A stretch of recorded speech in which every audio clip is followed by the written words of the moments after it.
다 함께 찬송가 370장 주 안에 있는 나에게 찬송 드리겠습니다.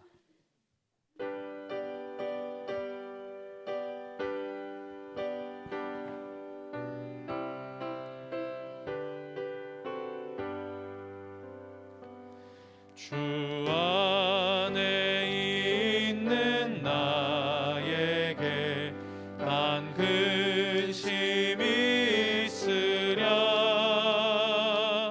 십자가 밑에 나아가 내 짐을 풀었네. 주님을 찬송하면서 할렐루야 할렐루야. 내 앞길 멀고 험해도 나 주님만 따라가리. 그 두려움이 변하여 내 기도 되었고, 전날의 한숨 변하여 내 노래 되었네. 주님을 찬송하면서 할렐루야 할렐루야. 내 앞길 멀고 험해도 나 주님만 따라가리. 내 주는 자비하셔서 늘 함께 계시고, 내 궁핍함을 아시고 늘 채워주시네.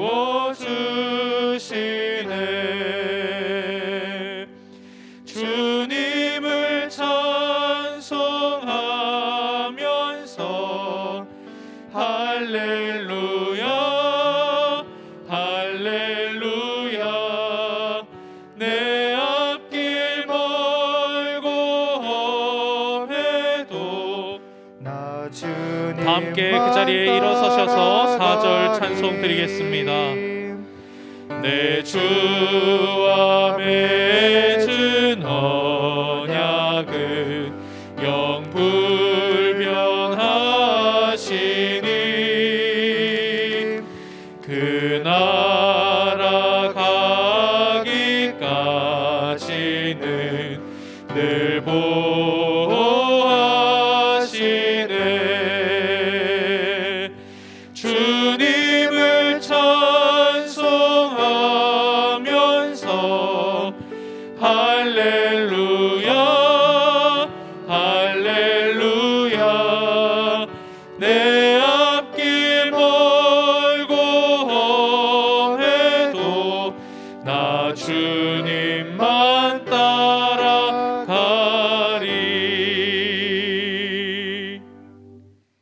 다 같이 두 손 높이 들고 찬송가 2장 찬송 부르며 3부 예배 하나님께로 나아가겠습니다.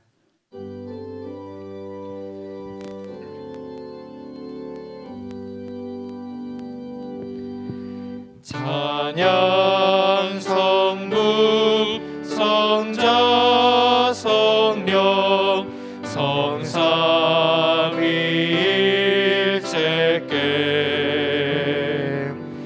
영원 무궁하기까지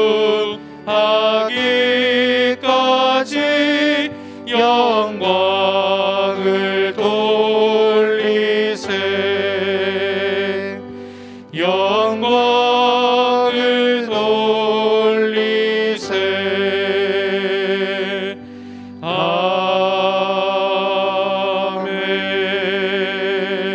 아멘. 신앙 고백하겠습니다. 나는 전능하신 아버지 하나님 천지의 창조주를 믿습니다. 나는 그의 유일하신 아들 우리 주 예수 그리스도를 믿습니다. 그는 성령으로 잉태되어 동정녀 마리아에게서 나시고 본디오 빌라도에게 고난을 받아 십자가에 못 박혀 죽으시고 장사된 지 사흘 만에 죽은 자 가운데서 다시 살아나셨으며 하늘에 오르시어 전능하신 아버지 하나님 우편에 앉아 계시다가 거기로부터 살아있는 자와 죽은 자를 심판하러 오십니다. 나는 성령을 믿으며 거룩한 공교회와 성도의 교제와 죄를 용서받는 것과 몸의 부활과 영생을 믿습니다. 아멘. 내가 통회하고 마음이 겸손한 자와 함께 있나니 이는 겸손한 자의 영을 소생시키며 통회하는 자의 마음을 소생시키려 함이니라. 우리 한 주간의 삶을 돌아보면서 겸손한 마음으로 하나님 앞에 사죄와 헌신의 기도를 드리도록 하겠습니다. 하나님 아버지, 한 주간 우리의 삶을 돌아봅니다. 하나님께서 주의 말씀으로 매일 우리를 교훈하여 주셨고 하나님의 은혜와 사랑으로 우리와 함께하여 주셨는데 우리는 연약함과 부족함으로 하나님의 그 말씀의 온전한 뜻을 따라 살아내지 못하였음을 고백합니다. 하나님, 우리의 모든 죄를 용서하여 주옵시고 우리 안에 내주하고 계신 성령님을 근심케 한 우리의 모든 마음으로부터의 생각과 또 입술의 말과 행위로 지은 모든 죄를 용서하여 주옵소서. 이 시간 통회하는 마음을 주 앞에 나아갑니다. 눈을 속생시켜 주옵시고 겸손한 마음으로 주 앞에 나아가오니 하나님, 우리를 새롭게 하여 주옵소서. 오늘 말씀을 통해서 새 힘을 얻고 한 주간 하나님의 나라와 그 말씀을 뜻을 이루어드리는 온전한 삶을 살아가기에 부족함이 없도록 은혜를 우리에게 내려 주옵소서. 주님, 간절히 소망하오니 은혜를 베풀어 주실 믿습니다.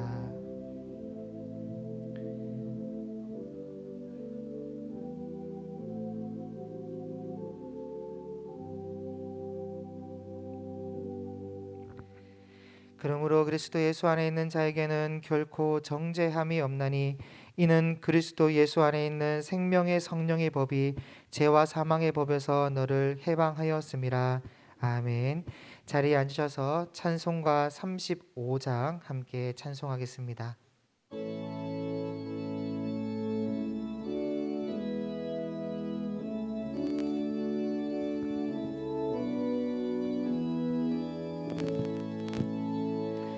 큰 영화로신 주 이곳에 오셔서 이 모인 자들로 주 백성 삼으사 그 중에 항상 계시고 그 중에 항상 계시고 큰 영광 나타내소서. 이 백성 기도와 또 예물 드림이 향내와 같으니 곧 받으옵소서. 주 예수 크신 복음을 주 예수 크신 복음을 만 백성 듣게 하소서. 또 우리 자손들 다 주를 기리고 저 성전 돌같이 긴하게 하소서. 주 구원하신 능력을 주 구원하신 능력을 늘 끝날까지 주소서.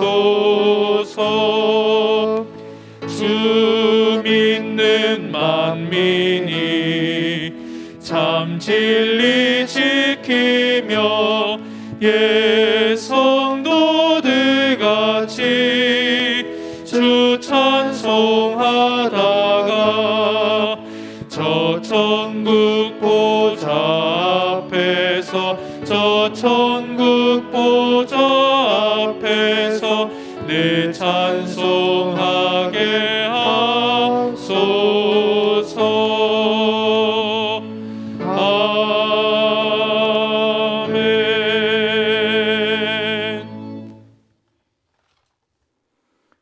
아버지, 영광을 올려드립니다. 지난 한 주간도 광야와 같은 세상 속에서 저희들을 눈동자와 같이 지켜주시고 인도하셔서 오늘 은혜 넘치는 예배 자리에 예배자로 서게 하심 너무나 감사드립니다. 신령과 진정으로 예배 드릴 수 있도록 우리의 몸과 마음을 집중하게 할 수 있도록 도와주시고 하나님께만 온전히 나아가는 시간이 되게 하옵소서. 우리에게 하나님의 말씀인 성경, 진리의 말씀을 주시고 이 말씀으로 우리의 삶의 증거가 삼게 하신 하나님 아버지, 오늘도 이 증거된 하나님 말씀을 묵상하고 또한 강론을 들으며 하나님의 백성으로 함께 모여 언약의 공동체로 경배와 찬양미를 드립니다. 영광을 받아 주시옵시고 우리에게는 한없는 은혜와 평강을 내려 주시옵소서. 말씀과 기도로 하나님의 공의를 더욱더 알게 하시고 이 마지막 때에 모이기를 힘쓰고 듣고 깨닫는 말씀을 행함으로 주의 자녀의 삶을 살아가기에 부족함이 없게 하여 주시옵소서. 이 시간 말씀을 들고 다니시는 목사님, 성령께서 강하게 붙들어 주셔서 그게 선포되는 말씀이 우리의 심령 골수를 쪼개는 능력의 말씀이 되게 하시고 한 주간 이 세상을 살아갈 때 생명의 양식이 되게 하시고 예배자로서의 삶을 살아가게 하옵소서. 그동안 기도로 준비한 후임 목사의 위임권이 은혜 가운데 마치게 하시면 너무나 감사드립니다. 앞으로의 일정도 지켜주시고 담임 목사님의 은퇴 일정과 목사님의 삶도 주님께서 늘 선히 인도하여 주시옵소서. 결실의 계절에 저희들도 말씀과 묵상과 또 그런 기도로 영적 열매를 풍성히 거둘 수 있도록 도와주시옵소서. 주님의 크신 뜻이 계셔서 세운 삼성교회 날로 더욱더 부흥하게 하시고 주님의 지상명령을 잘 감당하는 교회, 하나님이 기뻐하시는 빛과 소금의 자녀들이 되게 하여 주시옵소서. 이 시간도 선교지에서 복원을 위해 힘쓰시는 성인들을 있사오니 그들의 가족들과 모든 것들을 간섭하여 주셔서 주님의 사명을 잘 감당함에 부족함이 없도록 도와주시옵소서. 군무와 여러 가지 사정으로 참석지 못한 성도들이 있사오니 이 시간 같은 은혜 내려 주시옵소서. 일개가 고르지 않은 가운데 있사오니 엘렘의 어르신들을 비롯하여 모든 성도님들 늘 강건할 수 있도록 주님께서 늘 도와주시옵소서. 여러 가지 병모와 질고 있는 성도님들이 있사오니 주님 긍휼히 여겨 주셔서 이 시간 하나님의 권능의 손으로 깨끗하게 치료하여 주셔서 모두가 은혜의 자리에 나올 수 있도록 도와주시기를 간절히 원하옵나이다. 정성껏 준비해드리는 예물과 찬양대 찬양들 기쁘게 받아주시기를 간절히 원하옵고 또한 예배를 위해 수정되는 모든 손길들 주님 기억하여 주시옵소서. 예배드리는 처음 시간입니다. 마치는 시간까지 주님 홀로 영광 받아 주시옵소서. 이 모든 말씀 예수님 이름으로 간절히 기도드리옵나이다. 아멘.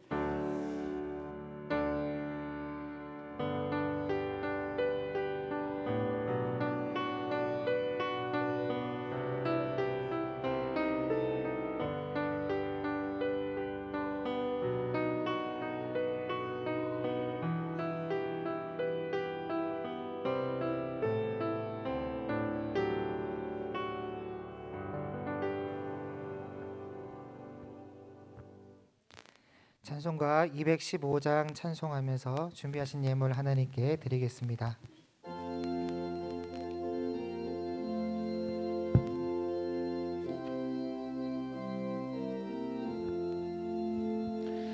내 죄 속해 주신 주께 힘과 정성 다하니 나의 온갖 언행 심사 주를 위한 것일세. 내게 있는 모든 것을 주를 위해 바치리. 내게 있는 모든 것을 주를 위해 바치리. 나의 손과 발을 들여 주의 명령 행하고 오직 주만 바라보며 주만 찬양하겠네.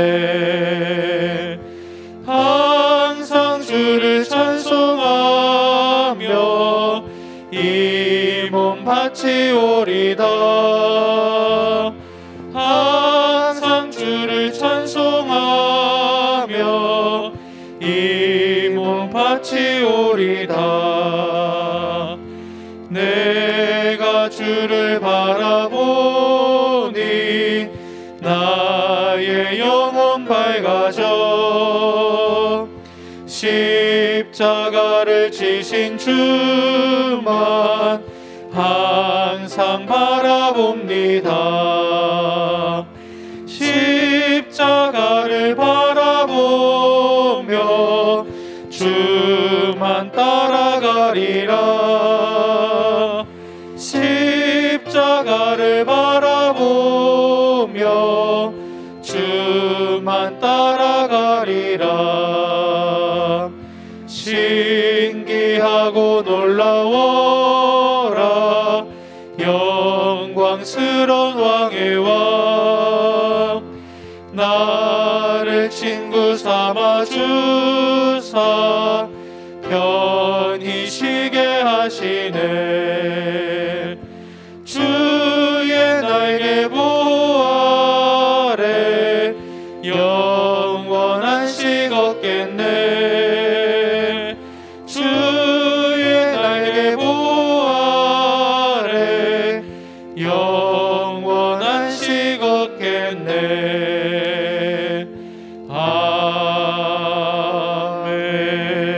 아멘.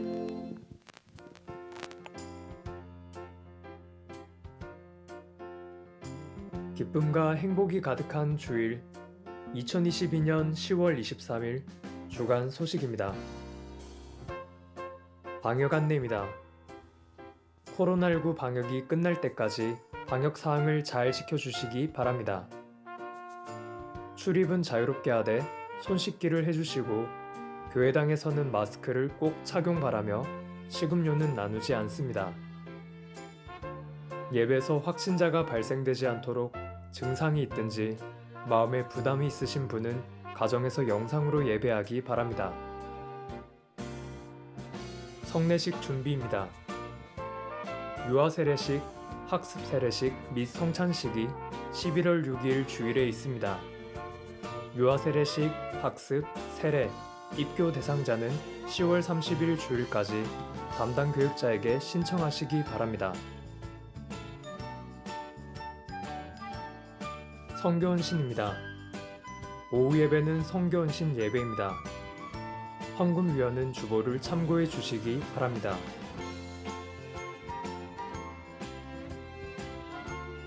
정기당회입니다. 3부 예배 후 당회실에서 모입니다. 수험생을 위한 기도입니다. 11월 17일 목요일에 있는 대학 수학능력시험을 치르는 자녀들을 위하여 기도 바랍니다. 수험생 이름은 주보를 참고해 주시기 바랍니다. 매일 성경입니다. 11, 12월 매일 성경을 모든 성도들에게 제공합니다. 일상의 회복을 향하는 길목에서 가을을 맞으며 또 한 해를 결산하고 신년을 준비합니다. 매일 말씀 묵상과 기도로 주님의 뜻 세우기를 축복합니다. 지금까지 삼성교회 주간 소식이었습니다.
할렐루야. 하나님께 영광을 박수드립니다. 오늘 우리에게 주시는 하나님의 말씀은 사무엘하 19장 1절에서 8절 말씀입니다. 구약성경 495페이지 사무엘하 19장 1절에서 8절입니다.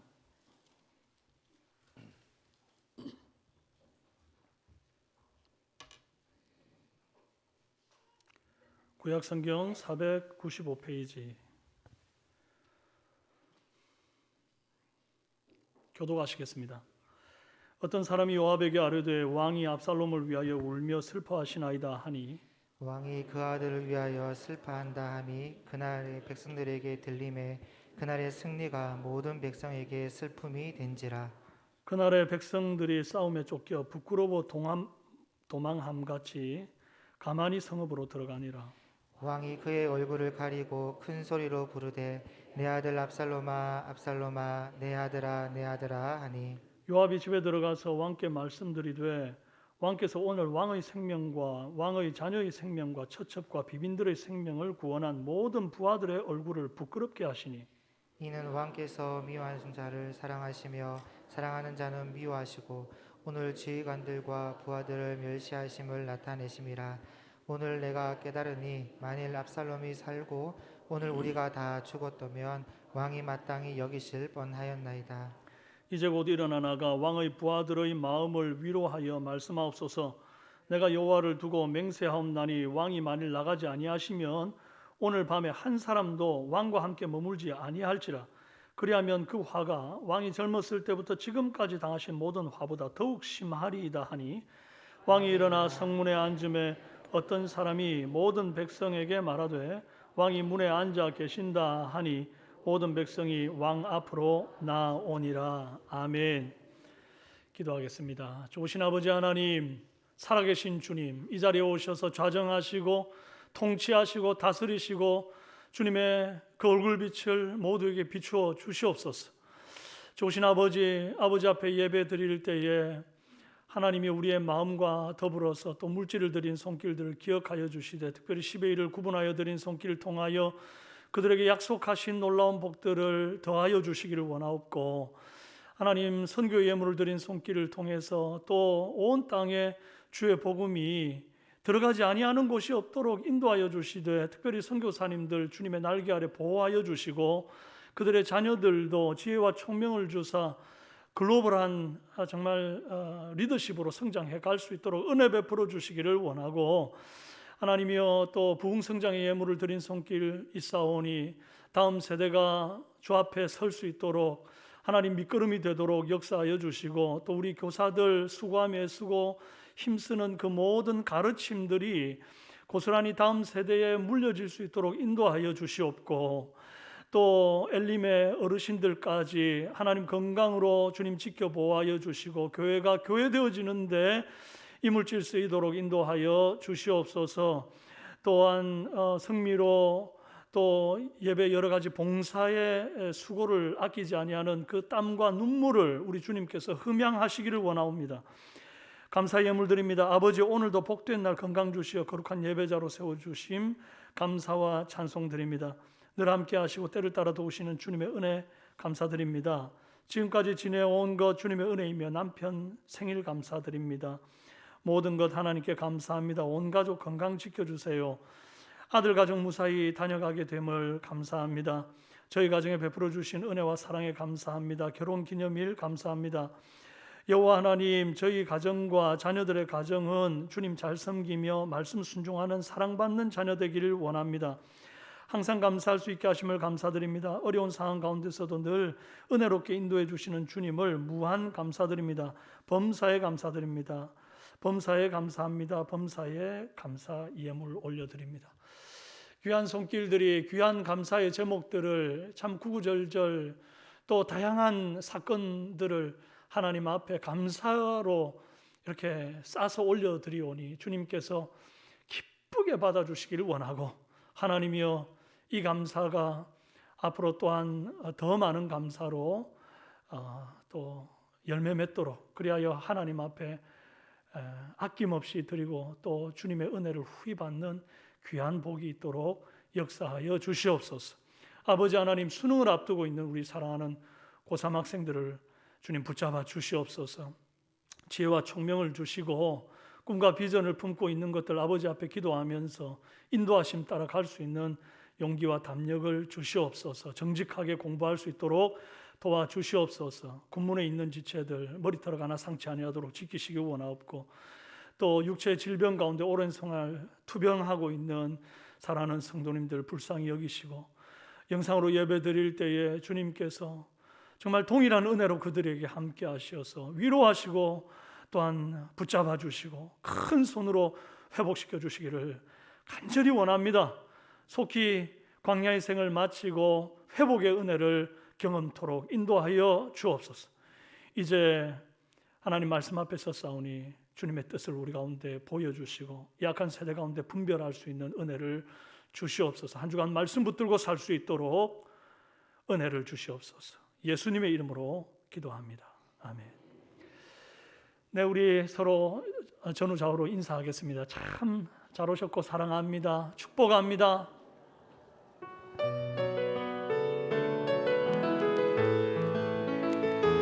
주의 말씀 의지하여 깊은 곳에 금을 던져 오늘 그가 놀라운 일을 이루시는 것 보라. 주의 말씀 의지하여 믿음으로 금을 던져 믿는 자에게 능치 못함 없네. 네, 오늘 우리가 함께 나눌 말씀의 제목은 아버지 다윗, 왕 다윗, 성도 다윗이라는 제목으로 함께 은혜 나누겠습니다. 우리는 사회적으로 다양한 역할을 요구받는 삶을 살아갑니다. 저는 자녀들에게는 자상한 아버지이고 싶고, 또 아내에게는 든든한 남편이고, 또 부모님들께는 정말 효도하는 아들이고 싶고, 또 여러분에게는 사랑 많고 신실한 목사 또 목자이고 싶습니다. 마음은 이 모든 역할을 다 훌륭하게 수행하는 100점짜리이고 싶은데 이 참 현실이 그렇게 만만하지가 않다는 것을 우리가 다 알지 않습니까? 혹시 우리 중에 나는 여러 방면에서 100점짜리는 못 돼도 90점은 된다 생각하시는 분이 있다면 망구 내 생각입니다. 빨리 꿈 깨야 됩니다, 여러분. 꿈을 찾아 열심히 공부하고 앞만 보고 경쟁하는 대학생이나 취준생 자녀들 보시면 부모님 생일 챙기는 것도 명절에 뭐 한번 찾아와서 얼굴 보는 것도 이거 쉽지 않지 않습니까? 사회생활 하시는 분들은 직장에서 더 인정받기 위해서 열심히 노력하면 할수록 가정에 골이 납니다. 자녀들에게 소홀하게 되고 또 아내와도 참 시간을 갖기가 쉽지 않고 여러 가지 부분에서 이제 역할에 구멍이 나게 되죠. 다 잘해보려고 이리 뛰고 저리 뛰다가는 이것도 놓치고 저것도 놓치고 결국 나중에 먼저 지쳐 나가 떨어지는 경우도 있습니다. 이제 한정된 시간과 에너지를 가지고 여러 가지 역할에 나누어 써야 되는 인간의 한계 때문에 어쩔 수 없는 것이죠. 오늘 우리는 이스라엘 역사상 가장 위대했고 존경받았던 다윗 왕이 아버지 다윗으로서 왕 다윗으로서 또 성도 다윗으로서 어떻게 살아갔는지를 한번 살펴보면서 그의 연약과 한계 그리고 그런 다윗임에도 불구하고 끝까지 그를 놓지 않고 인도해 가시는 하나님의 은혜를 살펴보면서 내 삶의 교훈을 받기를 바랍니다. 먼저 아버지 다윗을 살펴보고 싶습니다. 인생을 2번 살 수 있다면 한 번은 예행 연습 삼아서 좀 실수도 하면서 살아보고 두 번째 삶에서는 실수를 거울 삼아서 정말 멋지게 살 수 있을 것 같은데 이게 그럴 수가 없지 않습니까? 다윗도 아빠가 처음 돼보는 거니까 서툴기는 매 한 가지입니다. 만약에 다윗이 좋은 아버지의 본을 그의 아버지 이새를 통해서 좀 보면서 자랐더라면 얘기가 좀 달라질 수도 있지 않았을까 생각은 해봅니다. 그런데 이 다윗의 아버지 이새에게는 8 형제가 있고 그 막내가 다윗 아닙니까? 이 다윗을, 이 막둥이를 전혀 기대감 없이 키웠던 것을 우리가 성경을 통해 봅니다. 그래서 힘 좋은 형님들 다 제껴두고 그 일 많고 또 그 힘 많이 써야 되는 그 양치는 일, 그 허드레한 일에 막둥이를 보냅니다. 다윗을요. 또 사무엘이 왕으로 기름 부을 자를 찾아왔을 때 그 얼마나 중요한 순간입니까? 그러면 자기 집에 있는 식구들 다 데리고 와서 보여야 되는데 다윗만 쏙 뺍니다. 절대 이 막내 다윗은 기름 부음 받을 깜냥이 안 된다고 생각하고 양이나 치라고 그냥 그대로 두는 거예요. 그 정도로 아버지에게 살가운 사랑이나 인정이나 뭐 기대감을 받아보지 못한 이 다윗이 이제 아빠가 되고 또 왕도 되고 심지어 자녀도 많이 놓게 된 겁니다. 다윗이 이제 아빠 역할을 잘해야 되는데 어떻게 하는 것이 좋은 아빠가 되는 것인지 본 적도 없고 또 해본 적도 없으니 서툴기 짝이 없습니다. 이제 다윗이 자식들 사이에서 일어난 문제와 다툼을 잘 다스려가지고 화목하게 만들어야 되는데 그러지를 못하고 문제를 오히려 더 키우는 모습들을 우리가 성경을 통해서 보지 않습니까? 장남 암논이 배다른 여동생 다말을 연모해가지고 불법적으로 취했습니다. 얼마든지 부탁했으면 아내로 합법적으로 취할 수 있는 길이 있음에도 불구하고 지금 당장 나는 너를 취해야 되겠다. 다 필요 없다. 막 이런 식으로 그냥 그렇게 불법적으로 취하는 그런 행동을 했어요. 이때 다윗이 어떻게 처신을 했는가 하면 사무엘하 13장 21절에 다윗 왕이 이 모든 일을 듣고 심히 노하니라 그럽니다. 심히 노해야죠. 당연하죠. 그런데 노하고 끝났습니다. 이 일이 그렇게 노하고 끝낼 만한 일이 아닙니다. 레위기 18장 9절 29절에 보면 너는 내 자매 곧 내 아버지의 딸이나 내 어머니의 딸이나 집에서나 다른 곳에서 출생하였음을 막론하고 그들의 하체를 범하지 말라. 이 가증한 일을 행하는 자는 그 백성 중에서 끊어지리라. 얼마나 무서운 얘기를 합니까? 백성 중에서 끊어지리라. 죽든지 추방당하든지.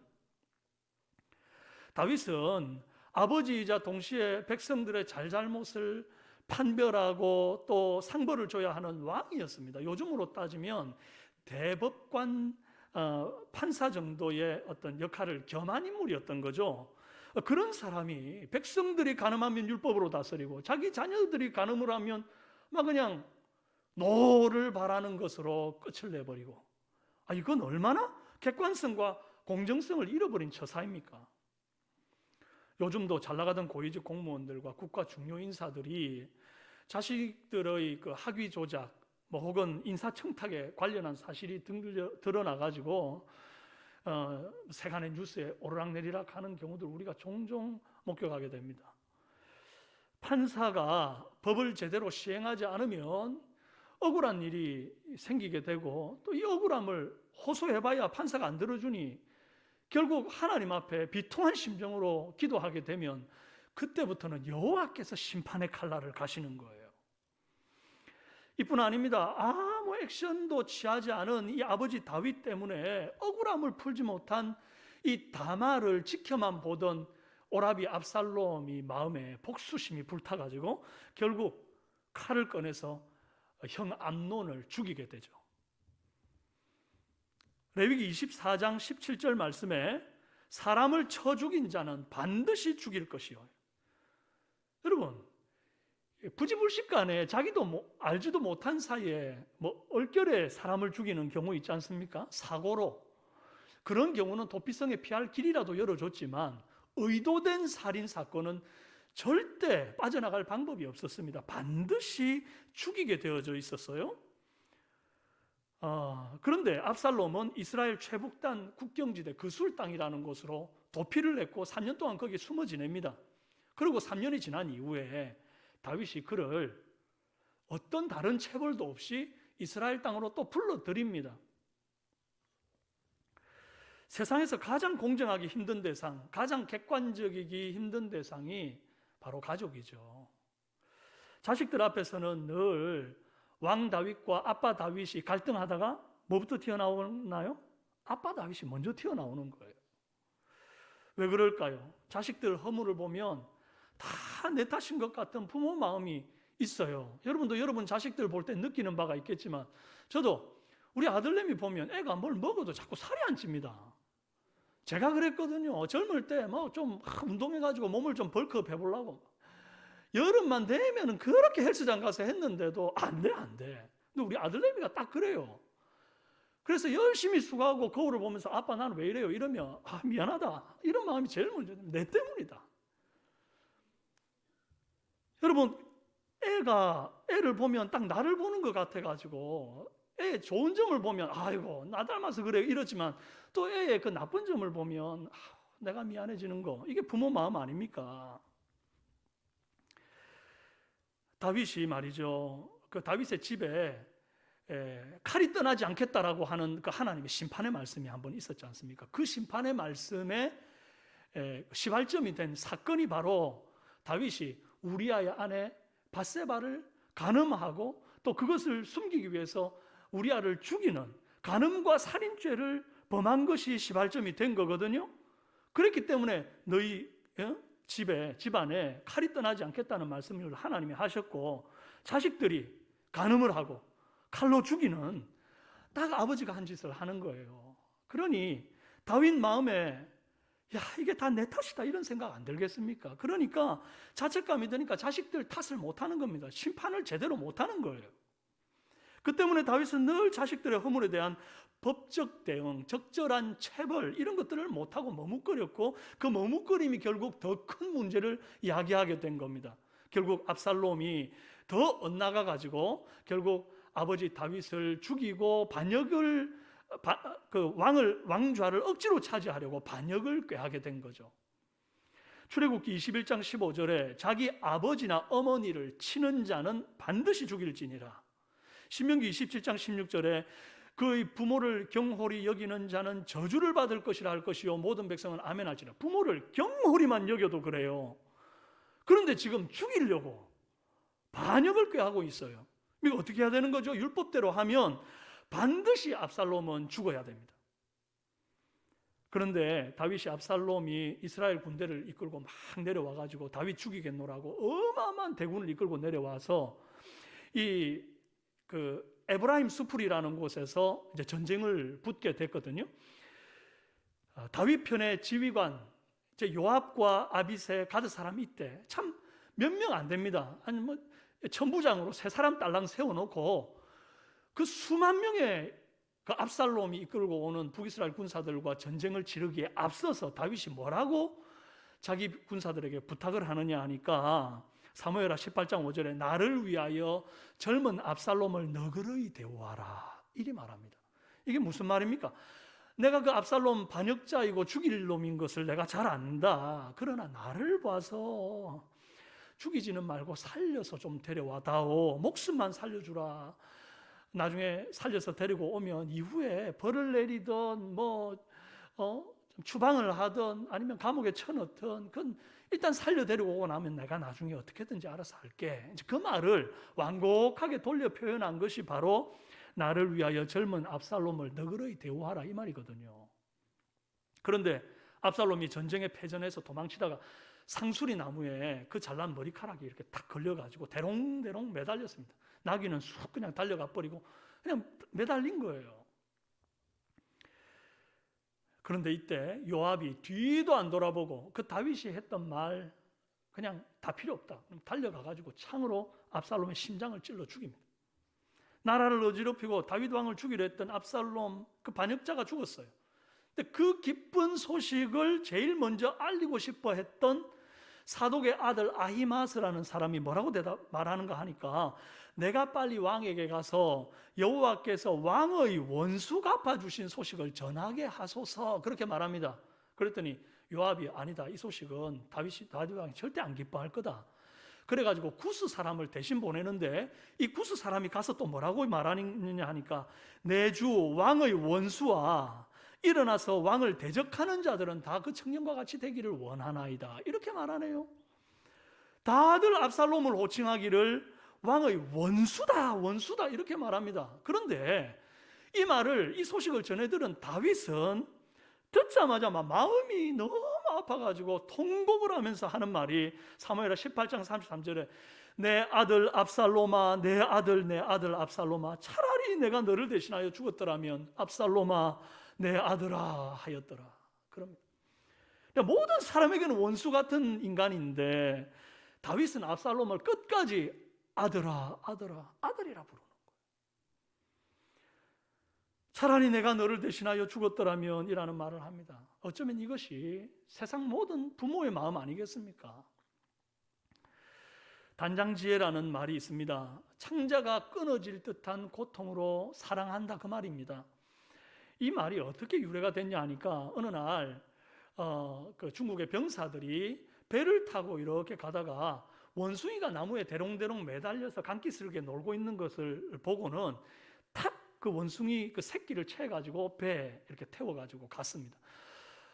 이제 데리고 가서 재미있게 장난치고 놀려고 그렇게 데리고 갔는데 이 원숭이 어미가 새끼 원숭이를 따라서 계속 강을 따라 몇 날 며칠 몇백 리를 따라오는 겁니다. 그러다가 배가 간신히 감기스럽게 딱 도달했을 때에 이 어미 원숭이가 배 위로 펄쩍 뛰어오르고 새끼에게로 다가가려다가 갑자기 막 고통스러워하면서 비명 같은 울부짖음을 짓고는 그 자리에서 죽어버리는 거예요.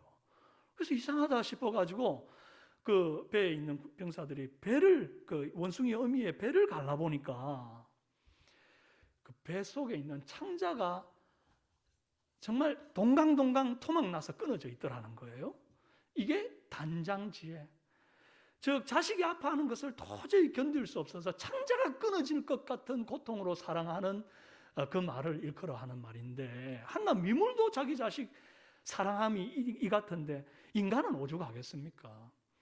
다윗이 압살롬을 부르면서 말이죠, 내 아들아 내 아들아 막 대성통곡을 하면 창자가 끊어질 듯이 막 울어제끼니까 전쟁을 마치고 돌아왔어요. 승전을 하고 돌아왔어요. 압살롬 죽이고 말이죠, 반역자 처리하고 돌아온 그 군사들이 그 소리를 듣고는 막 너무 마음이 부끄러워져 가지고 마치 패전한 사람들처럼 성읍으로 그냥 조용히 들어옵니다. 그리고 이제 아버지로서 통곡하고 있는 다윗에게 요압이 찾아옵니다. 요압은 아버지 다윗이 아니라 왕 다윗을 향해서 뼈 때리는 직언을 합니다. 오늘 본문 사무엘하 19장 6절 말씀인데요, 왕께서 미워하시는 자는 사랑하시며 사랑하는 자는 미워하시고 오늘 지휘관들과 부하들을 멸시하심을 나타내심이라. 오늘 내가 깨달으니 만일 압살롬이 살고 오늘 우리가 다 죽었더라면 왕이 마땅히 여기실 뻔하였나이다. 이제 곧 일어나 나가 왕의 부하들의 마음을 위로하여 말씀하옵소서. 그러죠. 그럼 또 심지어 협박성의 말도 합니다. 내가 여호와를 두고 맹세하옵나니 왕이 만일 나가지 아니하시면 오늘 밤에 한 사람도 왕과 함께 머물지 아니할지라. 그리하면 그 화가 왕이 젊었을 때부터 지금까지 당하신 모든 화보다 더욱 심하리이다. 틀린 말 아니죠. 그런데 이 요압의 직언에는 잘한 부분도 있고 못한 부분도 있습니다. 먼저 잘한 부분을 한번 봐요. 압살롬의 반역 때문에 온 이스라엘이 당한 고통이 얼마나 큰지 모릅니다. 국사가 중단이 되고 왕과 신하들이 다 도망을 쳐가지고 지금 나라가 제대로 운영이 안 되고 있는 상태이고, 거기에다가 이스라엘의 최고의 책사 아히도벨이 이제 스스로 자살을 하는데 이르렀고, 또 오늘 동족 상잔의 전투에서 2만 명의 젊은 병사들이 죽었어요.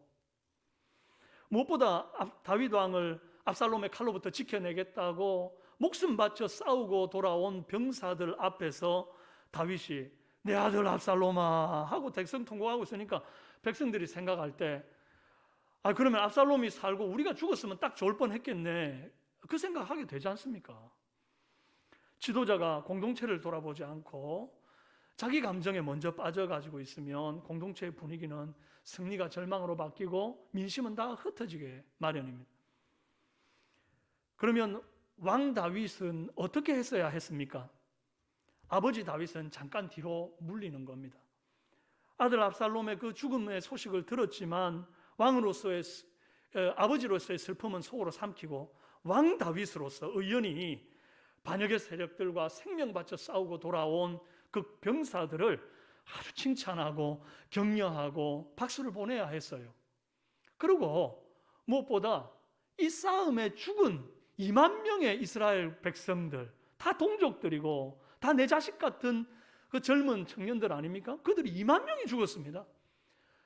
다윗에게도 소중한 압살롬이 있었던 것처럼 이 아들들도 누군가에게 소중한 아들이었단 말이죠. 다윗이 압살롬을 두고 그리 마음 아파하는 것처럼 이 2만 명의 아버지들도 죽은 아들 때문에 얼마나 비통해야 할지, 이 슬픔이 절대 다윗이 압살롬을 잃은 슬픔만 못한 슬픔이 아니란 말이죠. 그러면 그들의 아픔을 먼저 애도하는 것이 필요했다는 것입니다. 그거 다 하고 난 다음에 나중에 저녁에 아무도 없는 방에 혼자 들어가가지고 이제 왕 다윗은 들어가고 아버지 다윗이 나와가지고 막 밤새 펑펑 울면서 아들아 아들아, 그 소리가 바깥에 새 나가도 아무도 뭐라 할 사람 없습니다. 이것이 왕 다윗과 아버지 다윗 사이에 가장 적절한 태도라고 저는 생각됩니다. 그런 부분에서 요압이 기준을 잘 잡기는 했지요. 요압도 왕에게 담대히 직언하기가 쉽지 않았겠지만 뼈아픈 충고를 들은 다윗이 이제 정신을 바짝 차리고 이제 나가서 감정을 추스리고 사람들을 위로하는 일을 합니다. 여러분, 어떤 공동체든지 지도자가 감정에 휘둘려서 흐느적거리면 공동체에 좋은 영향을 못 미칩니다. 가정 역시 마찬가지입니다. 엄마 아빠가 직장에서 막 스트레스 받는 일이 많아가지고 그게 퇴근하고 집에까지 들어왔는데 이제 전화통 붙들고 막 불평을 쏟아내놓고 부부끼리 서로 또 막 다투고 자식들한테도 막 퉁명스럽게 결국 그게 다 간접적으로 자식들한테 나쁜 영향을 미치는 것 아닙니까? 여러분, 담배를 직접 안 피더라도 간접 흡연이 얼마나 건강에 악영향을 미칩니까? 똑같습니다. 감정도 그와 같이 나쁜 감정들이 흘러가면 악영향을 미치는 거죠. 그러므로 우리가 때로는 힘들어도 좀 의연하게 이겨내고 오히려 밝은 미소로 공동체를 대하면 거기에 그리스도의 향기가 나는 줄로 믿습니다. 제가 예전에 텍사스 샌안토니오에서 이제 사역을 할 때에 저희 가정에 참 사랑했던 디모데 인 장로님, 테시 인 장로님이라는 분이 계셨어요. 근데 이 두 분에게는 자폐인 큰아들이 있었고 또 새 쌍둥이가 있었습니다. 이 자폐인 큰아들이 덩치가 얼마나 좋은지 20대 건장한 청년인데 이 장로님은 정말 제 한 2배로 말랐고 또 권사님은 또 키도 작고 왜소하신 분이 되노니까 참 이 아이를 케어하기가 쉽지 않았던 것 같아요. 근데 이 맏아들이 이름이 사무엘인데 이 친구가 교회만 오면요 막 소리를 지르면서 어딘가 막 가려고 그래요. 집에도 마찬가지, 어디 가둬두든지 붙들어 두든지 하지 않으면 막 동네방네 막 돌아다니는 겁니다. 그래서 미아가 됐다가 찾은 적도 여러 번 있고 이러니까 교회 오면 이제 그렇게 되지 않도록 꼭 2분 중에 한 분이 그 맏아들의 팔짱을 꼭 끼고 붙듭니다. 그런데 워낙 이 아들이 힘이 좋으니까 막 질질 끌려다니고 막 어떨 때는 줄다리기 하듯이 그 아이를 이제 붙들어 놓아요. 그럼 장로님이 그 아이를 붙들고 있으면 권사님이 참 힘들 것 같은데 천사 같은 미소로 교회 주방에 들어가셔서 그 주일 음식 그 많은 것들을 성도님들과 함께 정말 그분이 이제 그 주방을 지휘하는 분이었거든요. 그래서 그 많은 음식들을 그분의 손에 지휘가 되어서 이제 요리가 막 나오고 함께 성도들이 이제 참 만찬을 즐겼던 그 시간들이 생각이 납니다. 이분이 정말 자신의 감정을 뒤로하고 말이죠. 그렇게 미소로 공동체를 대하니까 그보다 좀 그냥 적당히 힘든 분들은요 어디 명함도 못 내미는 겁니다. 그래가지고 이분이 팔 걷어붙이고 나서는 데는 전부 다 아무 소리 안 하고 팔 걷어붙이고 성도들이 다 달라붙어가지고 일을 돕는 거예요. 말 안 해도 저절로 존경심이 우러나오는 거예요. 내 감정이 우선이 아니라 믿음의 공동체를 위해서 때로는 눈물을 삼키고 먼저 미소로 헌신하고 나서 눈물은 나중에 하나님 앞에 나아가서 기도하며 쏟아내놓을 때 공동체 가운데 아름다운 그리스도의 향기가 품어질 줄로 믿습니다. 요압의 직원 덕분에 다윗이 눈물 닦고 일어나 백성들 앞에 섰지요. 자, 그렇다면 요압이 잘못한 부분은 뭘까요? 다짜고짜 직원부터 쏟아내 놓은 거예요. 이게 잘못한 겁니다. 요압이 틀린 말 한 거 하나도 없습니다. 그죠? 팩트 아닙니까? 그런데 아들을 잃은 아버지의 비통함을 전혀 공감하지 않았습니다. 적어도 직언을 하기에 앞서서 다윗의 마음을 한번 좀 위로하는 말 한마디 정도는 할 수 있지 않습니까? 그런데 요압은 그 위로의 말 한마디가 없습니다. 요압은 자기가 옳다 생각하는 일이면 불법이든 합법이든 상관없고 사람을 죽이든 살리든 상관없습니다. 무조건 행동으로 옮겨야 속이 시원한 사람이거든요. 이전에 아브넬을 죽여서 도피성에서 이렇게 죽일 때도 그랬고 압살롬 죽일 때도 그랬어요. 굳이 죽이지 않고 포박해서 데리고 가도 나중에 심판해도 될 텐데 그걸 그냥 자기 손으로 죽이고 말고 또 그냥 죽이고 끝내는 게 아니라 요압의 무기든 자 10명이 시체를 훼손하게 내버려 둡니다. 막 10명이 창을 찔러가지고 시체가 막 걸레가 되도록 내버려 둬요. 그리고 또 아버지 다윗의 마음을 조금이라도 헤아리는 마음이 있으면, 공감하는 마음이 있으면 시체를 수습해 갖고 장례를 치르게 해줘야 될 것 아닙니까? 그런데 구덩이에다 그 시체를 던져버리고 큰 돌로 그걸 덮어버리고 막 돌 무더기를 쌓아가지고 다윗에게 보고도 안 합니다. 참 나빴죠. 피도 눈물도 없이 자기 생각에 옳다 싶은 일이면 무조건 그냥 막 진행해 갑니다. 입 바른 말 못하는 사람 세상 어디 있습니까? 바른 말 필요한 거 압니다. 하지만 그 바른 말 하기에 앞서서 공감의 말, 위로와 격려의 말 먼저 한 후에 천천히 마음 정리되면 그때 바른 말 해도 늦지 않다는 것입니다. 우리 다 그렇게 하기를 바랍니다. 로마서 12장 15절에 즐거워하는 자들과 함께 즐거워하고 우는 자들과 함께 울라. 이리 말씀하신 우리 주님의 말씀 기억하고 공감과 바른 말 사이에서 균형을 잡는 그런 저와 여러분 되시기를 바랍니다. 뭐가 먼저 나와야 된다고요? 공감과 바른 말. 자, 뭐가 먼저 나와야 됩니까? 공감이 먼저 나오고 그 다음에 분위기를 봐서 바른 말 하는 거예요. 자, 이제 마지막으로 성도 다윗을 한번 보십시다. 압살롬과 쿠데타에 가담했던 이 무리들이 다 패망하고 난 다음에 다윗이 이제 그 예루살렘으로 왕위를 복귀하면서 지은 시가 있는데 그 시가 시편 61편입니다. 그러니까 오늘 우리 본문이 딱 이 사건 이후에 왕위로 돌아가면서 이 시편 61편을 쓴 거죠. 여러분, 왕위를 복권하는 시니까 얼마나 이게 웅장하고 흥겹고 확신에 차고 비전이 넘치고 막 이래야 되겠습니까? 그런데 이 시편 61편 시의 분위기를 보면 전혀 그렇지 않아요. 61편 2절 말씀, 내 마음이 약해질 때에 그럽니다. 왜 다윗의 마음이 약해졌습니까? 자식들끼리 간음하지, 칼부림이 났지, 심지어 쿠데타 일어났지, 아버지의 후궁을 백주에 동침하는 폐륜까지 저지른 아들, 그 아들을 이제 지금 죽이고 반역을 제거하고 돌아오는 황궁의 길인데 뭐가 신이 나겠습니까? 뭐가 흥이 나겠습니까? 마음이 지금 비참하기 짝이 없는 거죠. 그래서 마음이 약해질 때에 땅이 꺼져라 한숨 쉬는 겁니다. 성도 여러분, 이럴 때가 있죠. 잘해보고 싶었는데 좋은 아빠, 좋은 남편, 좋은 엄마, 좋은 아내이고 싶었는데 살아온 세월 뒤돌아보니까 자식들한테 잘해준 것도 없고 또 그러다 보니까 서로 대화도 없고 하나님 앞에서 믿음의 가정 세워보겠노라고 결혼할 때만 해도 말이죠. 서로가 서로에게 정말 난 너에게 이렇게 잘해볼게 약속하고 서약했던 게 있었을 텐데 그 첫 마음 지켜내지 못하고 어느새 서로 상처 주기나 반복하고 있는 못난 나 자신을 볼 때에 얼마나 참 마음이 약해집니까?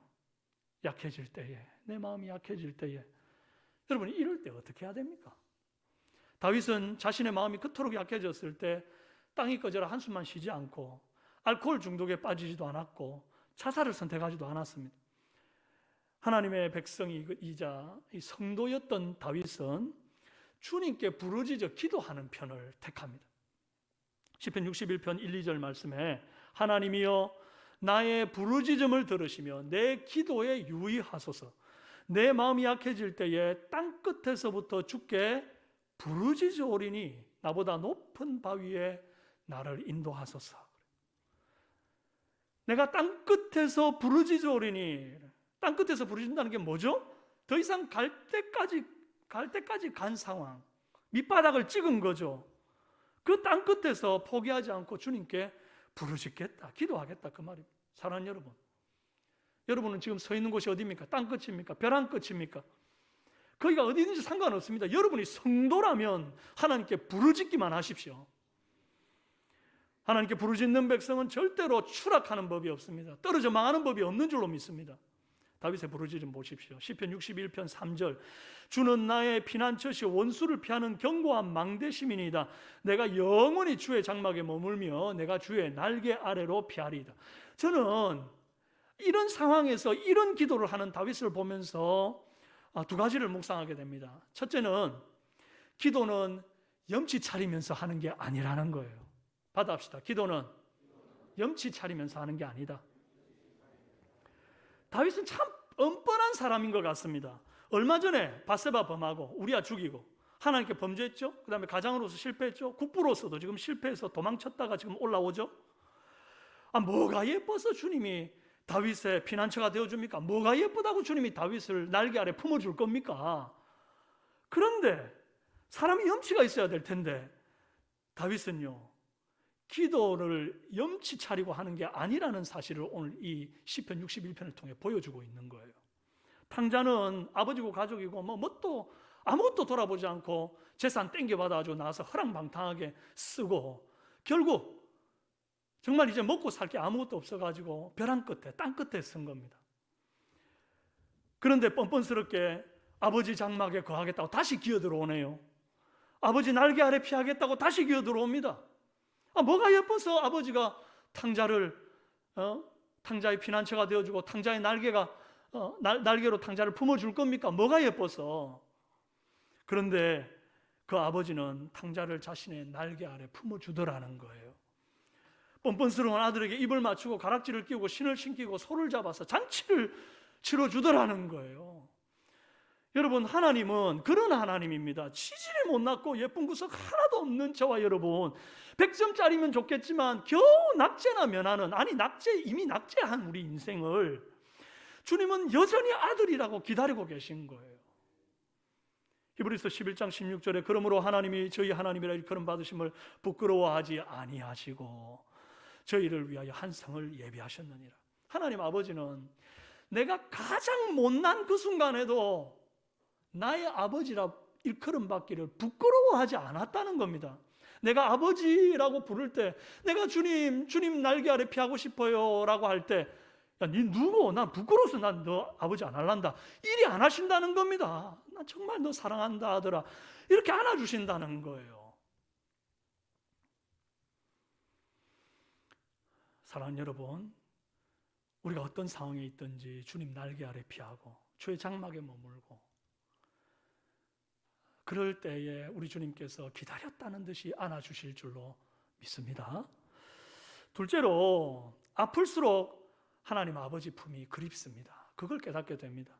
여자들에게 엄마가 가장 보고 싶을 때가 언젠가 물으면 아기 해산하고 나서잖아요. 남자들한테 물어보면 100이면 100 군대 훈련병 시절이 엄마가 제일 보고 싶을 때라고 한답니다.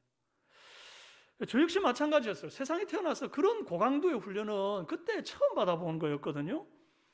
그런데 실컷 각개전투하고 막 완전 몸이 만신창이가 되고 걸레가 돼가지고 이렇게 탁 쉬고 있는데 갑자기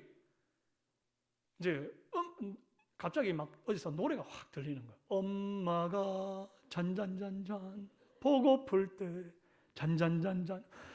그 순간 그 장정들이 100이면 100 다 울어버립니다. 저도 얼마나 울었는지 모릅니다.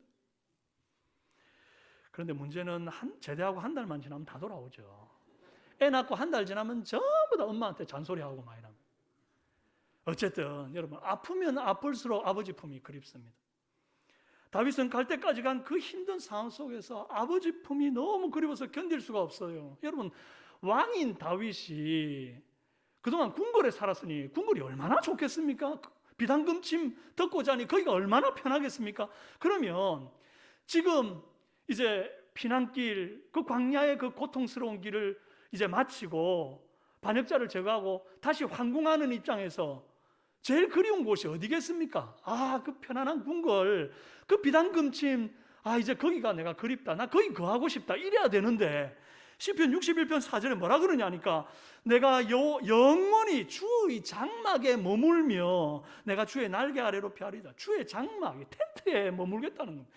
그것도 영원토록. 하나님 아버지 계신 곳이면 텐트라도 좋다는 겁니다. 바람이 불면 어떻고 비가 들치면 어떻느냐는 거예요. 주님만 계시면 허접한 장막이라도 거기가 하늘나라라는 거예요.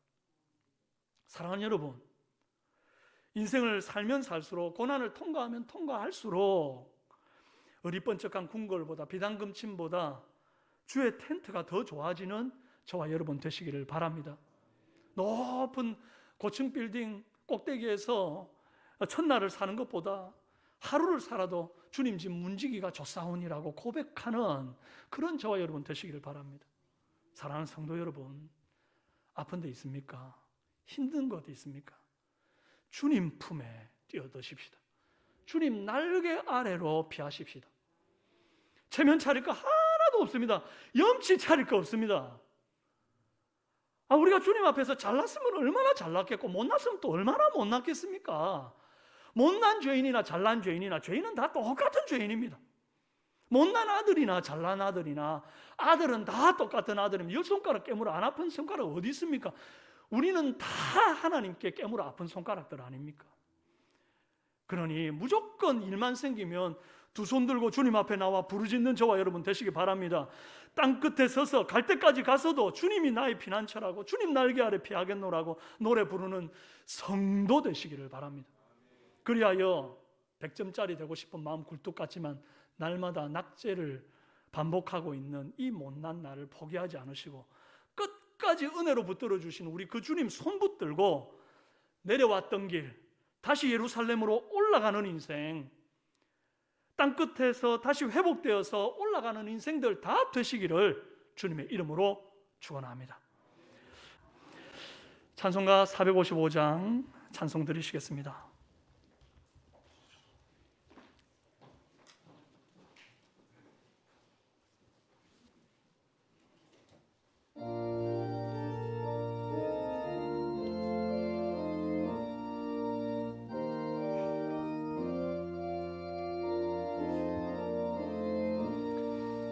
주님의 마음을 본받는 자, 그 마음에 평강이 찾아오면 험악한 세상을 이길 힘이 하늘로부터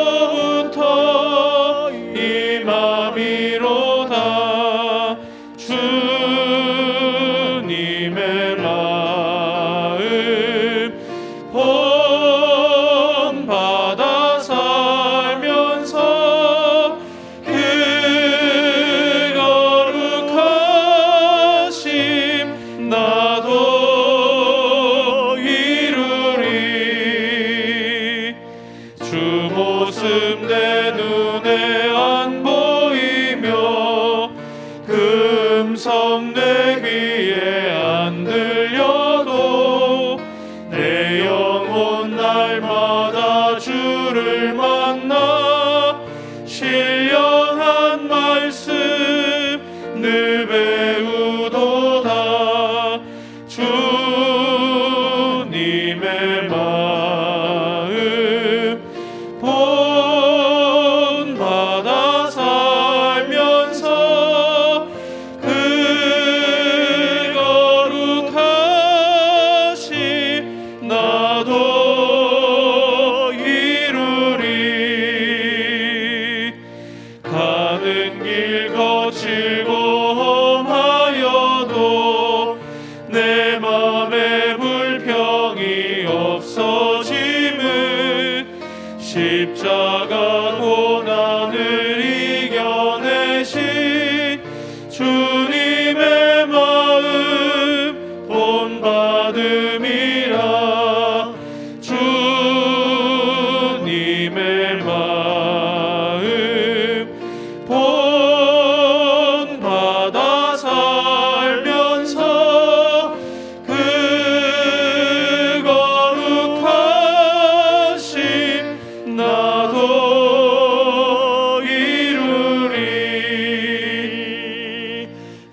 예수 세상에 다시 오신 그날의 무성로 변화하여 주님의 빛나는 그 영상을 다 함께 보며 주 찬양하리.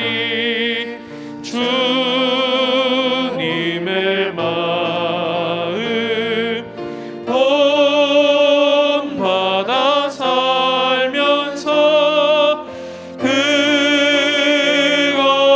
거룩하심 나도 이루리.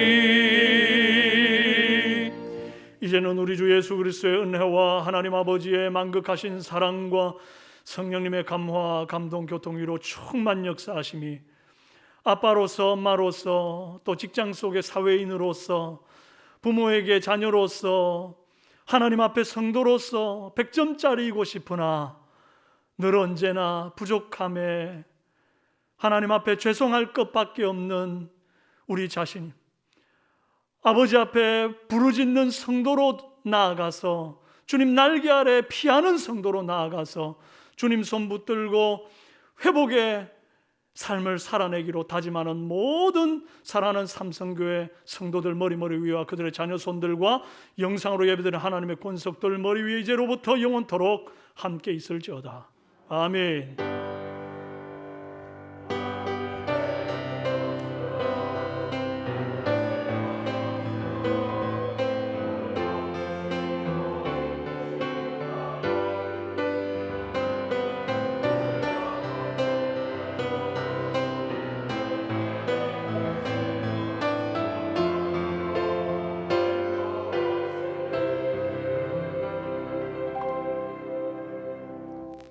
좌우앞 뒤돌아보시면서 서로 축복하면서 믿음의 고백을 함께 드리겠습니다.